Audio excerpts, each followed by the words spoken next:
Hey guys, sorry I'm a little bit late. My children are feral tonight. So I saw this debate going around on YouTube and I watched a little bit of it, not all of it, but we're going to be responding to it tonight and watching a bit of it, the opening statements, and then a few clips here and there. But big disclaimer off the bat. I'm going to try to be fair by breaking this down. I'm not here to defend Pearl. I'm not here to defend Ana Kasparian. And I'm definitely not here to defend feminism or anti-feminism at all.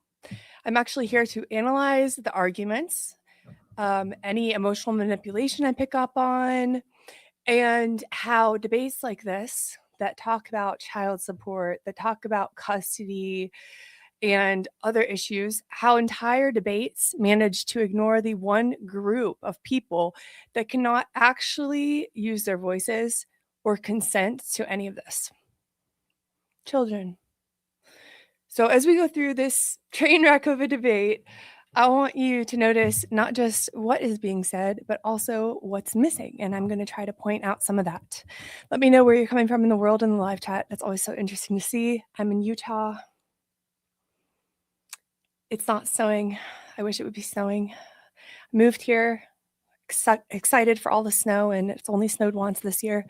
But welcome to the live chat. Please help me out and get it in the algorithm. Tell people that these issues matter by simply liking the video, sharing the video, and commenting. All right. So we're going to start with the opening statements. And let's just go right into it, guys. Let me know if you can hear, if the volume's working. All right, Pearl, welcome. I'm gonna ask you the same question. If you're gonna change somebody's mind tonight, one person, that one person, how are you gonna do it? I'm gonna let the facts speak for themselves. Fair enough. All right. Ladies and gentlemen, this debate, our main card, has a little bit of a different format than what we did previously. We're going to have the opening statements for both of you. Those will be 5 minutes apiece. Then you'll each get 10 minutes to kind of do an interrogatory of the other. That will go back and forth. And then after that, we'll go into open debate. As you saw with some of the other debates earlier, we try to let the other person answer. I'll try to jump in as I can, but for the most part, I want you all to mix it up. All right? Have fun with it. Sounds good. And who was first? I'm first. I thought so. Anna, take it away. We got 5 minutes. In a May 2024 appearance on Tim Pool's Culture War podcast, my opponent, Pearl Davis, declared that women aren't really doing much. We're not having kids. We're not really contributing to the economy when you look at output. In fact, she uses this ridiculous assertion to argue that women should not have the right to vote. While it's Yeah, that's crazy. I mean, come on, Pearl.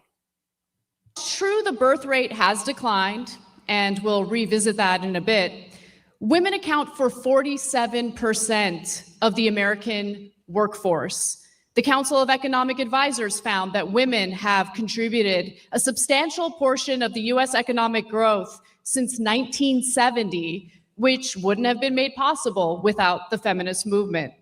By 2017, women were responsible for nearly 40% of total gross domestic product, amounting to a whopping $7.6 trillion.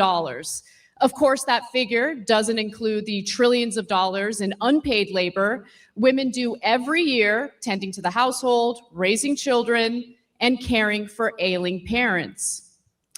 And when it comes to certain sectors of our economy, women are a dominant and indispensable force, like in the healthcare industry, where they make up nearly 80% of workers, according to the Bureau of Labor Statistics. That's 16.4 million women. When it comes to education, in 1960, women earned less than 35% of all bachelor's degrees.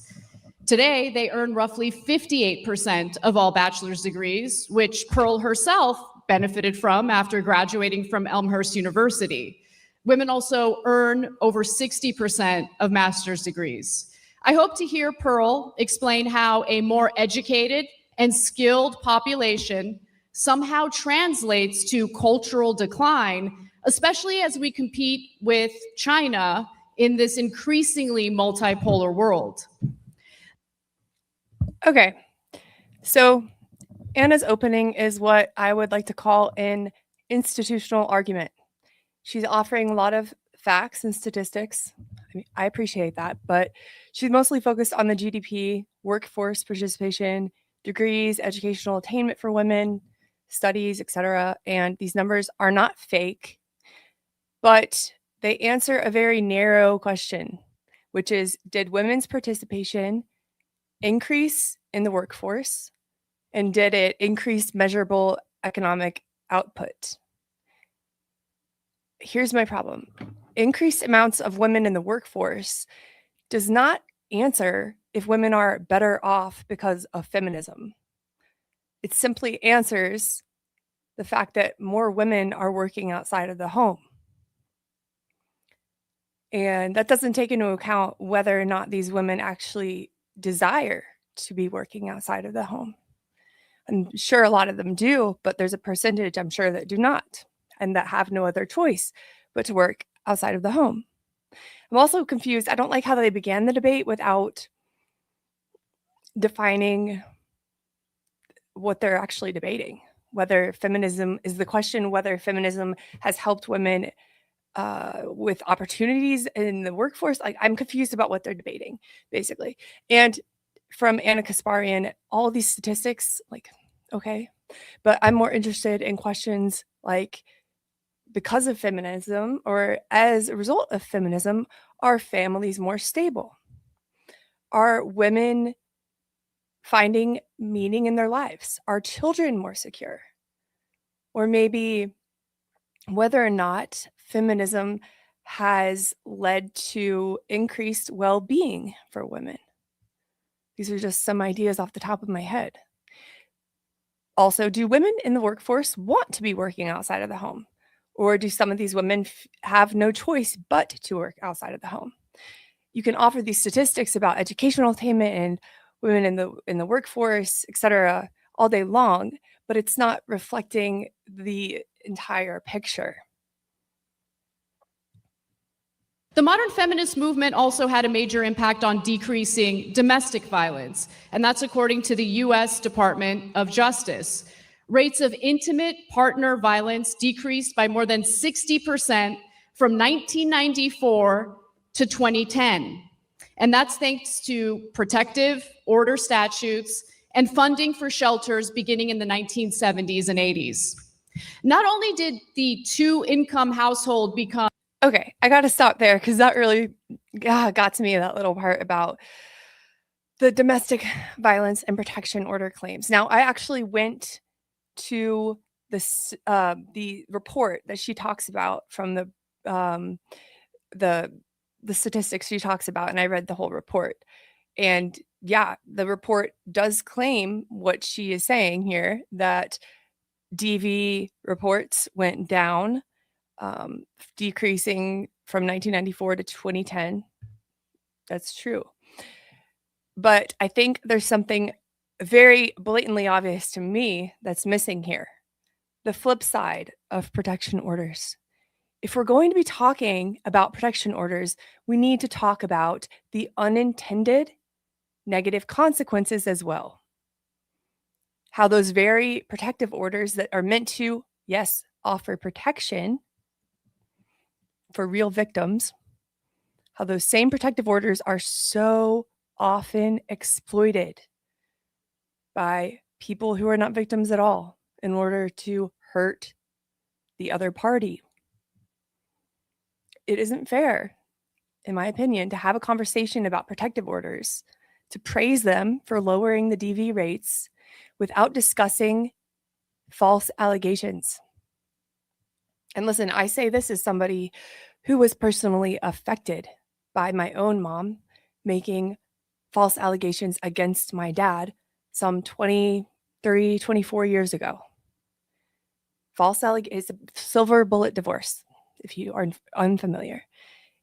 It involves a marriage where there was not once a call to CPS, not once a call to the cops, no claims of DV. And then suddenly the marriage goes south, or There's a threat of divorce, so there's an actual divorce paper filed, whatever the case may be, and suddenly there are false allegations made. A protective order is granted, and one of the parents is able to withhold their children from their other parent, as well as frame the other parent as an abuser, as a monster, as a perpetrator, and it colors that parent in the eyes of the court. And in that way, what they get from that, well, they get a few things, to be honest with you. I'm only laughing because I think that's like my trauma response, but they get often more alimony. They get a better settlement in the divorce. They get way more child support. They perhaps even get full custody or the majority of custody. Not only that, they also often manipulate their children to reject their other parent, and they utilize false allegations and protective orders to do so. So it really pisses me off that Ana Kasparian is talking about protective orders, lowering DV, when so many people out there are actually using protective orders to destroy their ex and to destroy the loving relationship between that parent and that child. I rejected my dad for 20 years, and it was all the manipulation, the horror stories, the false accusations, I believed hook, line, and sinker, and it was solidified by the fact that I could not see him for a period of time. In my head, he became a monster, and I grieved him like he died.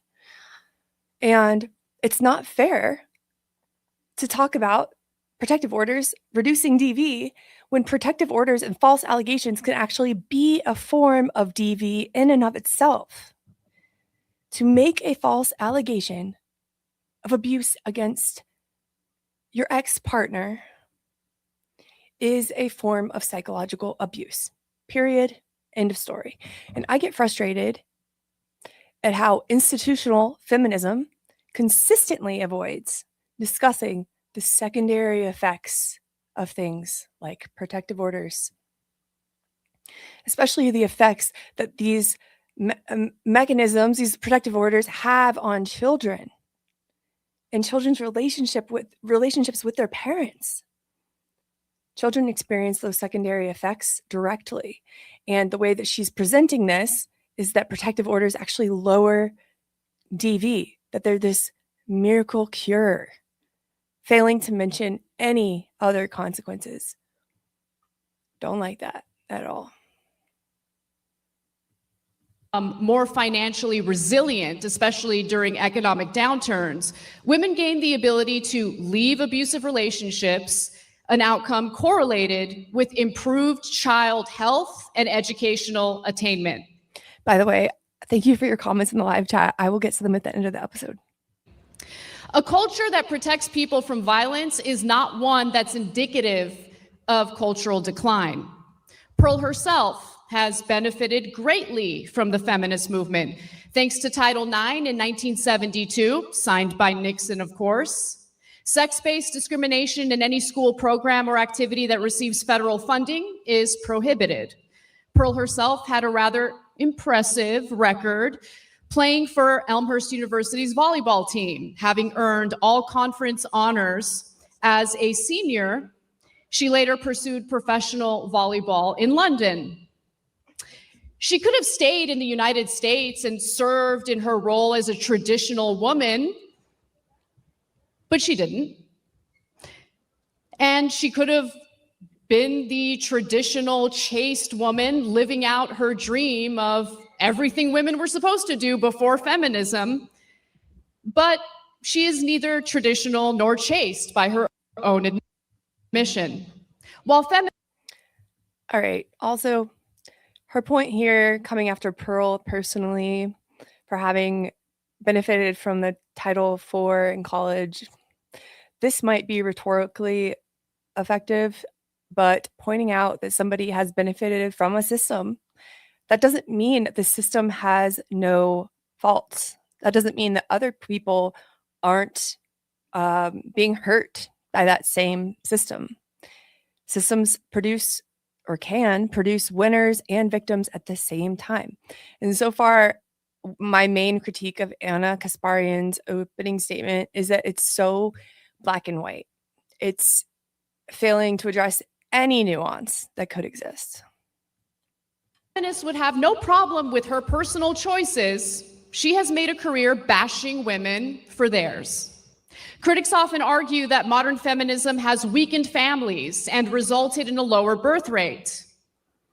They tend to dismiss empirical evidence demonstrating the insidious impact of the internet, social media on modern relationships. They also brush economic instability under the rug, despite young people citing their personal finances as the main reason why they're holding off on marriage in the first place. In lieu of discussing those factors, Pearl spends much of her time discouraging men from getting married in the first place. During her debate with Trent Horn, she declared that men are better off shacking up without ever getting married. Her reasoning? Women are too fat and STD infected. 25%, that's a lot. You did say that.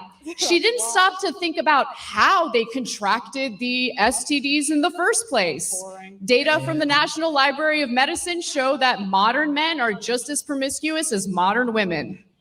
Men and women are in bad shape, and in the United States, we can discuss why, but feminism is not the reason. Very good. Thank you. What do you guys think of that? I'm really curious. What do you guys think of that opening statement? I'm not impressed.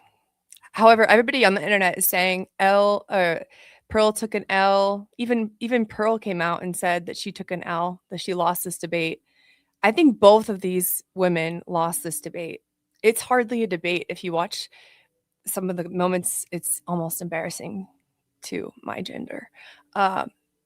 Here's Pearl's opening statement, and you're going to notice that the framework they are operating under completely shifts. While Anna was talking about a lot of policies and statistics, Pearl is going to take a whole different approach.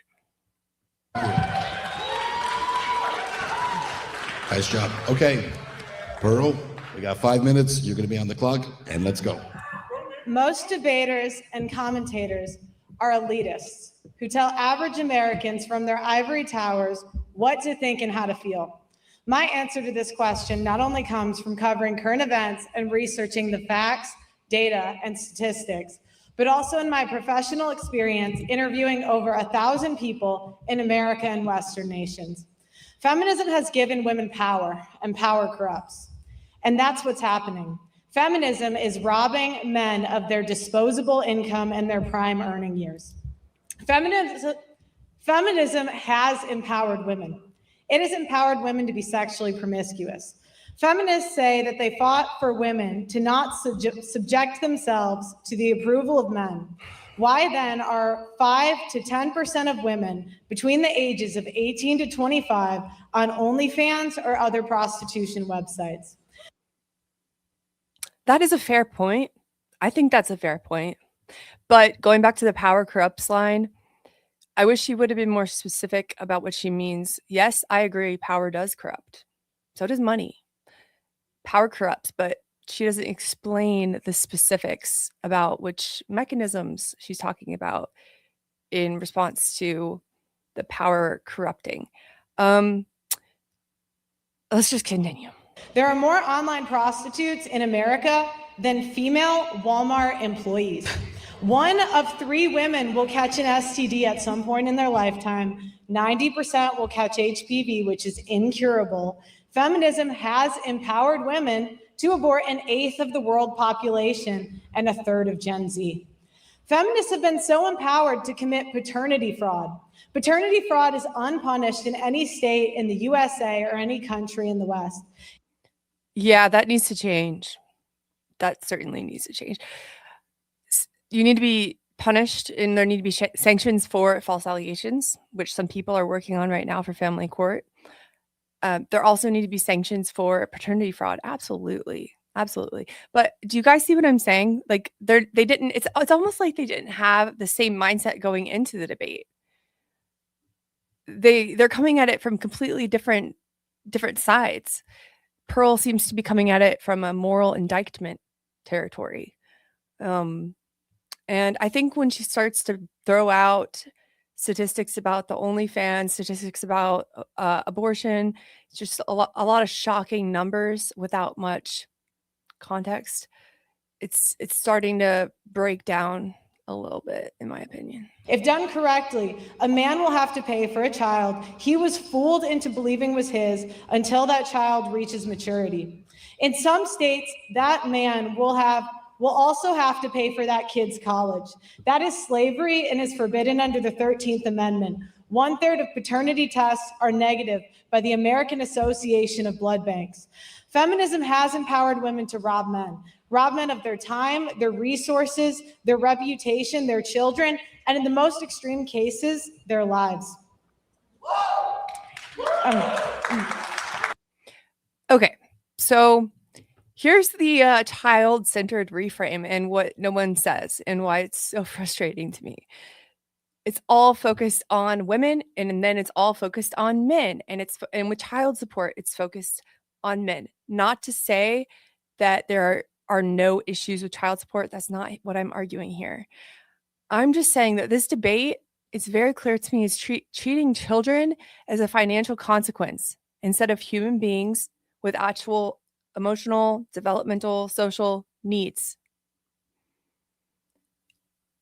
I think that child support is a whole nother issue I could do a video on, but basically the question of what happens to men if they don't pay child support and the child support question in general, it makes conversations instantly adversarial. It's men versus women. And as child support is discussed often on the internet and in real life and in this interview or debate as a punishment for men or entitlement for women. And the child is not discussed at all. What's missing entirely is the child's experience. For instance, whether or not that money actually reaches the child, whether enforcement of the child support improves the outcomes for that child. And that's what frustrates me. Child support becoming symbolic of warfare between adults. And every single time this happens, which is most of the time, the children involved will suffer. So I wish they would have addressed different questions, missing questions, like what custody arrangement best supports attachment for children? Does child support enforcement improve child stability? How does prolonged parental conflict affect the brain development of these children? And why is shared parenting treated as a radical issue instead of default? The bottom line is that a system that we currently have that financially incentivizes conflict will continue to produce conflict. Follow the money. Simple as that. And sadly, children will absorb the cost as a form of trauma.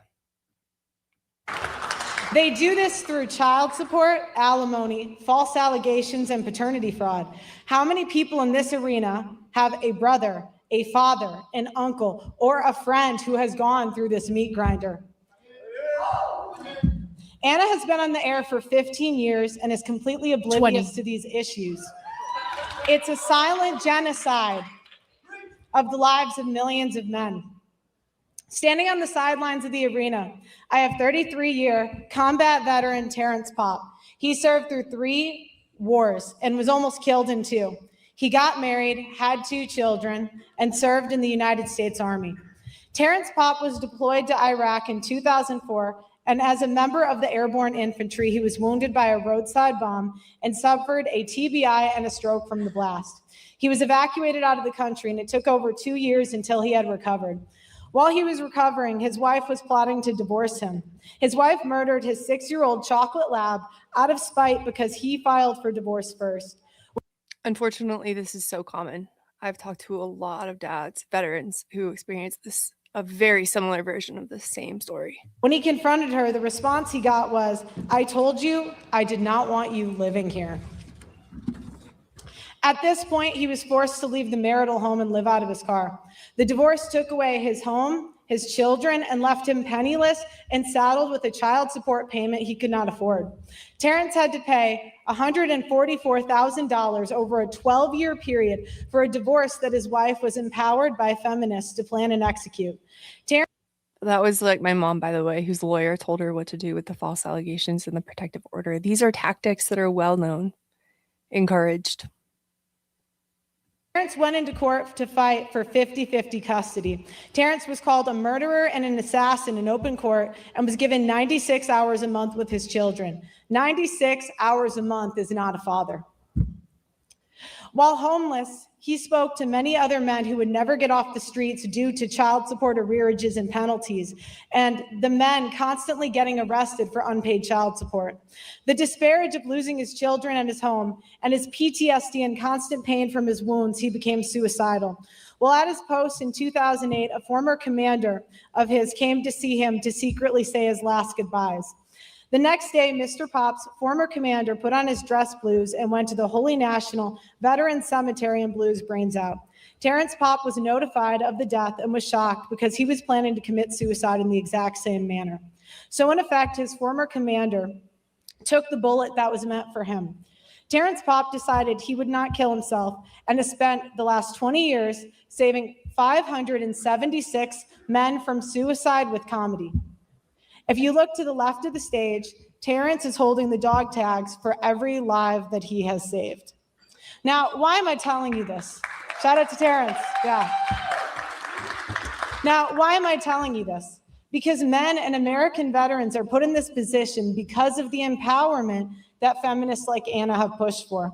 There are millions of men that have died in this country from the political power that feminism pushes. Since 1970, an estimated 1.6 million men have committed suicide. Time. Stop it. If feminists cared about equality, why aren't they Pearl's not good at respecting boundaries. fighting for equality in divorce and family court as hard as they are fighting for abortion, working, or becoming sex workers? Thank you. Okay, guys. What do you think of hold on. What do you think of those opening statements? Because I will let you know that that is the most tame part of the entire debate. Yeah. Yeah, I feel the same way. Kind of a letdown. And I want to be really important when I'm talking about this next part. The story about Terrence. You got to be really careful to assign any motives here. I'm not assigning motives to Terrence at all. I'm just saying, first of all, this guy has been through lots of trauma, lots of pain, as many dads across the world have also experienced. And I want to be careful here. I appreciate that he overcame so much. I mean, that he's willing to have Pearl share his story. However, I think that Pearl using so much of her time in her limited amount of time she had for her opening statement, one could argue that this is kind of just relying on an emotional argument, almost like an emotional hostage taking. Because the thing is, once you attach an argument to a story that brutal and that gruesome, a suicide story, I mean, come on. If you can't really argue against that. You can't disagree with that. If it makes you feel and look immoral, you can't argue with the trauma that this man has experienced. So what I took from the opening statements, and let me know what you guys think about this, if you disagree, what you think. But the problem, I think, is that Pearl and Ana were speaking two completely different languages and just talking completely past each other. They were not even debating the same premise or the same question. Ana was answering, has feminism improved social outcomes overall? Pearl seemed to be answering, have men been harmed by feminism? And I think that both can be partially true, but neither acknowledged the other. And that's why I felt so frustrated after watching those opening statements. Now, I will play for you one more clip from this interview. And this is like, I had to pull some clips where they weren't just completely talking over each other. I mean, at one point in the interview, Pearl freezes. I think she was just maybe really overwhelmed. She just completely stopped talking and shut down. It was hard to watch, guys. It was like really frustrating and like hard to watch. But I'm going to play this clip and I want to hear your responses. So let me know. Okay, let me find it. I think it was back here. Okay, so yeah, I couldn't. I had a hard time finding the full interview as well, and I don't know much about Pearl or Ana Kasparian, but they were at each other's throats. Let me tell you. And I will get to your questions and comments in the live chat at the end of this video. Don't worry. All right, so here we go. Pearl titled this, "You Wanted to Be a Man? Here you go." Okay, let's watch it. You have asserted that men shouldn't get married, that instead they should I didn't shack say up. that. You did say that with did Trent not say Horn, that. word for word. You said it makes more sense for them to shack up, live with a girlfriend instead of getting married. Do you think the advice that you give to men is the type of advice that will fulfill their lives? Because I'll tell you one thing, the best part of my life is my husband. I love my husband. He's my rock. He's my foundation. And no, my husband is number one. I love my career, but you know what my career did? Oh God, okay, I hate this next part, but let me first say, my husband's my rock too. I love my husband. Like she said, the best part of my life is my husband. Dude, me too. Like I have the best husband ever. But that's a personal success story. Like I know everybody is not as lucky as I am to have such an awesome husband. And Anna, not everybody is as lucky as you to have such an awesome husband either. So we can't use our personal successes to imply a moral superiority of marriage. It might be emotionally persuasive, but it's not analytically sound. It's not an argument that's actually logical. It might actually be unintentionally manipulative. Like I said, I love my husband. I love my marriage. It's number one to me in my life. And as Anna says, it seems to be really important to her too. But one successful marriage does not negate the risks that other people face when getting married. There are lots of risks you take in getting married. And I think that she's forgetting that she has a bunch of factors in her life in particular that she's not acknowledging. She doesn't have children. She has a very established career, probably very financially stable. No exposure to family court. She hasn't had that personal experience with getting divorced or family court or false allegations or anything that she's arguing against. Basically, what I'm trying to say is that personal happiness does not invalidate or negate risk at a larger level, a general population level. Hope I'm making sense. When I met my husband, my career was already established. He, on the other hand, was couch surfing. He was in debt and didn't know what he wanted to do with his life. I married him anyway. You want to know why? Because I had the economic to take care of me. How tall is he? Oh, he's 6'1", about your height. None. I don't want kids. Let's not do shouting questions from there, please. Allow these two to debate each other. Okay, what's your question? I mean, you don't really have much to answer, so I don't know what else to ask you. Do you think you're... Yeah. So a lot of this debate is kind of like that. They're passive aggressively insulting each other. It's ugly to watch. As a woman, it's... Oh God, I hate when women do this. It's like they think they have to break each other down in order to lift themselves up. There's enough support to go around, guys. We don't have to do that. And to insult her height, to insult Pearl's height. Did you get that little insult? And it's going both ways, by the way, the insults. It's just ugly. It's just not how you want to present yourself in a debate. Helping men by discouraging them from entering fulfilling marriages. What happens to men if they don't pay child support? I mean, what happens? What happens, Anna? How many men do you think get arrested? I don't know. Okay, so long story short, Pearl keeps asking this question. Anna never gets around to answering it. What happens when men don't pay child support? And also, I think it's important that she came after Pearl saying, "Do you think you're helping men by discouraging fulfilling marriages?" This is implying that warning men about legal risk involved in marriage is somehow anti-love or even anti-marriage. It's again the black and white mentality. You can support marriage, you can be a proponent of marriage, and acknowledge the legal risks that come with it at the same time. These are not opposing positions. Advising people, in particular men, to be cautious in a risky system, which marriage is, family court is, that's not the same as discouraging men from committing. Now, I haven't watched enough of Pearl's videos to know whether or not she actually said men need to stop getting married, etc. But it's just frustrating.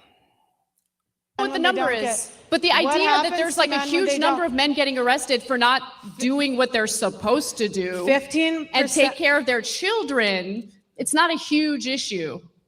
What happens to men when they don't Really? pay child support? Only 60% of child support payments get paid out. You got to allow her to interrogate you, not them. You got to stop yelling questions at her. You can minimize men's problems all you want, but I don't think you understand how privileged of a position you're in. In what way? How am I privileged? I just want to say thank you, Mountaintops, for the super chat. He says your first mistake, or she says your first mistake was covering a debate with Pearl. She's atrocious on debates. I think, thank you for the super chat. I appreciate it for it. Men are the ones that are on the hook for child support. Men are the ones that are on the hook for alimony. It's easy for you to tell men to just take the risk when you're not in that position. So are you asserting that men shouldn't pay child support following a divorce? Do you believe that women should be financially responsible 100% after a divorce? Feminists wanted to be equal. So I say be equal. If you guys want equality, 50-50 custody, no child support, no alimony, no special privileges. That's kind of what I've taken from Pearl in general. Is she just thinks that, if women want equality, feminists want equality, we should give it to them in every aspect of life. And I hear where she's coming from, because there are some things that feminists, I'll say modern feminists, insist on or want, but then they don't want the other equal thing that is not desirable. The example Pearl gives a lot is, from what I can tell, is that she says women should not vote, should not be able to vote because they don't get drafted for war. And so until her argument is that until we draft women for war and they have that duty like men do, women should not be allowed to vote. But it's again that black and white thinking. But that's where she's coming from. Alimony is paid out in 10% it doesn't of matter divorces. If you're part of the it does 10%. matter. It does matter because you make it seem like it's a widespread issue when it's only 10%. Doctrine is a sexist law against men. That's sexist. How is it sexist if a woman decided to forego a career, decided to be a stay-at-home mother, and the marriage doesn't work out, she has no job, she has no income, so you think it's unfair to get support from her ex-husband so she can raise the kids, so she can pay? 60% of kids under 5 have daycare. Daycare is an option now. You wanted to be men. Do you know how much daycare costs? You wanted to be men. Here you Do you know how much daycare costs? Do you think it's free? Let her answer. A lot of things are expensive, Anna. I mean, men. That's not an answer. Women have 85% of consumer spending. Women spend money all the time. You spend money on hair dye. You spend money on Botox. You spend money. You should think about it. Okay. That part right there. You should think about it. The hair dye and the Botox, etc. Whew. You see the claws come out in that Anna. That's ugly. Oh man, that's a bitchy side. That's a side you do not want. Yikes. That is not women empowering women, which isn't that what feminism is supposed to be all about? I'm sorry. That was just that's so mean.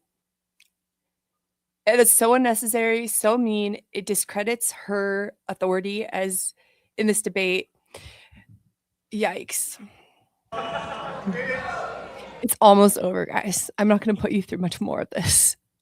I sure am. I have some words for you, Anna. As somebody who has never dyed my hair, okay, never gotten Botox, I'm very much embracing aging. And I think all people should do that. It's not something to be feared. It's not something that we want to pass down to our children. The idea that you have to keep injecting yourself with poison, injecting your face and your lips and everything with poison. I mean, no judgment if you do that and that makes you happy. But I don't want to teach my little girls that the face of their ancestors is one to be ashamed of, or that aging, that fine lines, that wrinkles are ugly. You know, it's a privilege to get to live long lives. It's a privilege to get to age, to have that experience. You know how many people don't actually get to live to the age of 45? I don't know the statistic on that. I'm just saying that was really mean. That was really, yikes. You spend money all of the time. Yep. So you wanted to be men, here it is. You're equal. Pay for daycare. I've seen plenty of power banks over my 15 years of reviewing. Yeah, that was bad. That was ugly, guys. And if you watched the full debate, you would be even more disgusted. So I didn't play the closing statement. I don't think I'm going to, but I did want to mention that in the closing statement, Pearl, she like almost gets there. She like almost gets to the point that's really legitimate and important to talk about, which is that feminists don't care about equality. That's what she says. Feminists don't care about equality. And again, this is where the moment where I think Pearl should have focused her argument here from the start, because she is making a legitimate point. And I wish she had talked more about the need for men's shelters, family court reform. I wish she had talked about how badly we need more support for males for suicide prevention. The bottom line, in my opinion, is you don't need to put women down in order to lift men up. And you don't need to put men down to lift women up. It's just frustrating. I think that another thing I want to express before I get to your comments is that the measure of any social movement is not which side wins an argument, how loud they are, how good they are with their words, or getting people to take their side. I think it's more, or it should be more, focused on whether children are growing up safer, more secure, with healthy attachments, better mental health, being able to trust the adults in their life. And until we can talk about family courts, social media, feminism, economics, etc., without turning each other into villains and resorting to personal attacks, ladies, I'm talking to these ladies in this debate, not you guys in the live chat or those watching. I think we're going to just continue to see debates like this, which do nothing for anyone. Now, thank you for being here, guys. Hi. I'm going to get to some of the comments now. Hi, Tammy. Okay, so Tilted Halo says, in my opinion, who really cares how many women work? Geez. Yeah. Yeah, I mean, I was kind of disappointed that that's really her definition of success. Like, if that's what we're measuring success as for women, no job is ever going to be able to fulfill you more than intimate relationships, whether that's with your husband, or friends, your family, kids. MJ says, I believe we have crossed a tipping point where protective orders are used more by perpetrators more than victims. I'm not going to argue against you there. Not going to debate you there.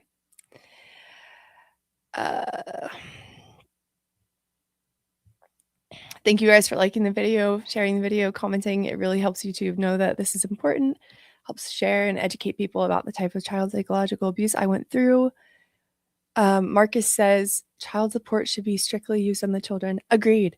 Not the self-care and personal needs of the parent receiving it. Equal time with and for the kids is more important than paychecks. Yeah, I don't know. I think that child support, you should have to provide receipts, right? Like for what you spent the money on. It should be going to just the children. It should not be going for it to anything for that parent. I mean, give me an argument for why I'm wrong. Lizzie says, are these tactics universal? As in, is this happening in Europe, for example? Yeah, I hate to tell you, but these are universal tactics. And believe it or not, these tactics, they can be taught, and they are being taught by divorce coaches, by lawyers, by other feminist groups, etc. But also for some really pathogenic folks out there, like people who have a personality disorder, for instance. Not speaking from my experience with my parent growing up or anything, but I'm just saying it comes naturally to them. Like, it just comes naturally to them to exploit whatever resource they can, like manipulating their child to reject their other parent, for example. It comes naturally to a lot of pathogenic parents. So it doesn't have to be taught to everybody, but yeah, it is also being taught. Joe says, personally, I don't understand how someone will be so selfish to hurt their own kids, keeping them from someone they know they should be with. I don't understand it either, as a kid who was living in that delusional reality for 20 years, believing my dad was this awful guy. And I think that's a good sign that you are not a pathogenic parent. I think that's a good sign. If we understood it,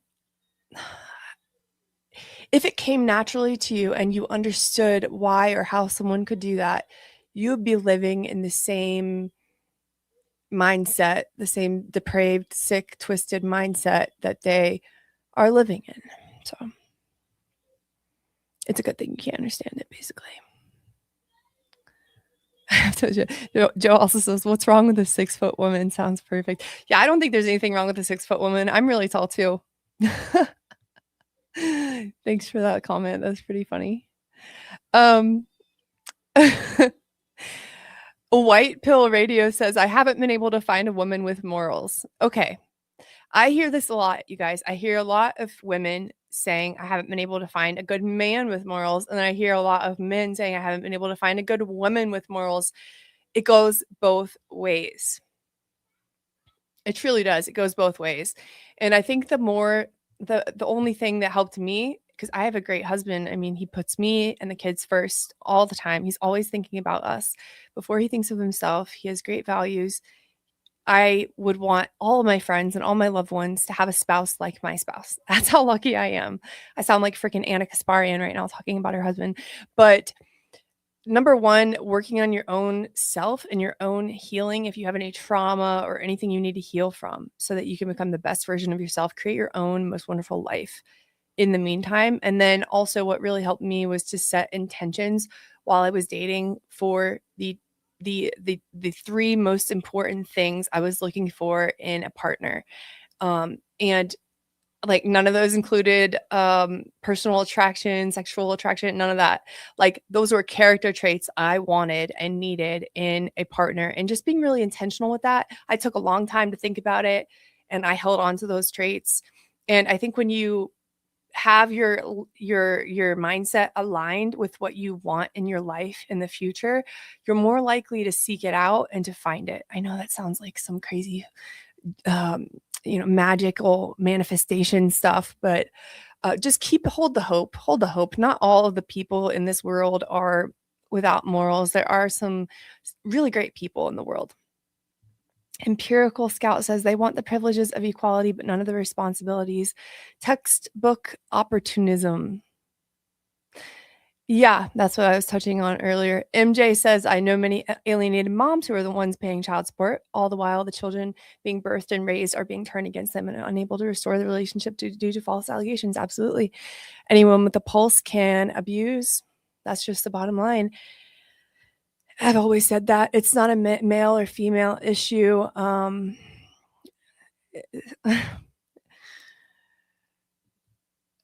Empirical Scout says unnecessary and unhelpful personal attacks. Yep. And somebody else says, I got a BBL. I'm not judging you. Okay. I'm not judging you. It's your body. Really. I really mean that. Like, if you want to get Botox, if you want to get a BBL and you have the money to do so, like, go for it. I'm not judging you, but I will share my own thoughts on it for myself. I hope that is clear. I'm not here to judge anybody.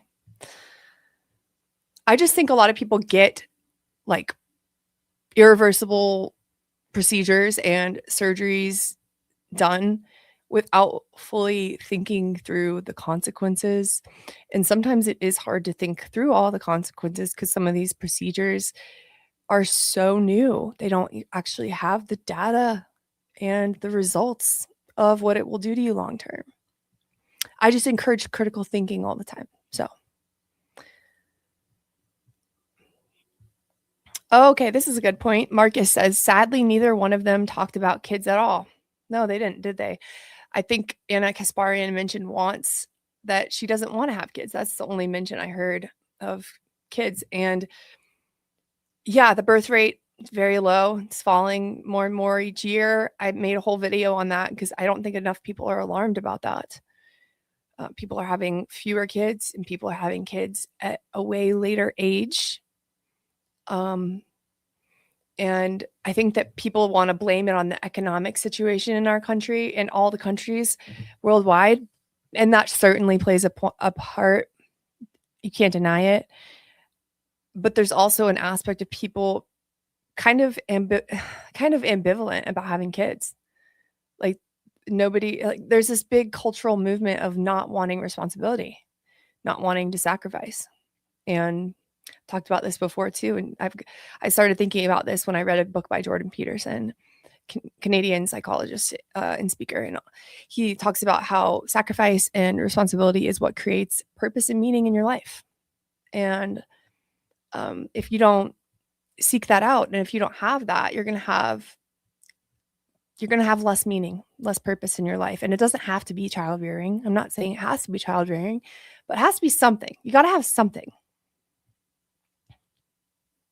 I'll read, let's see, two more. I'll read two more.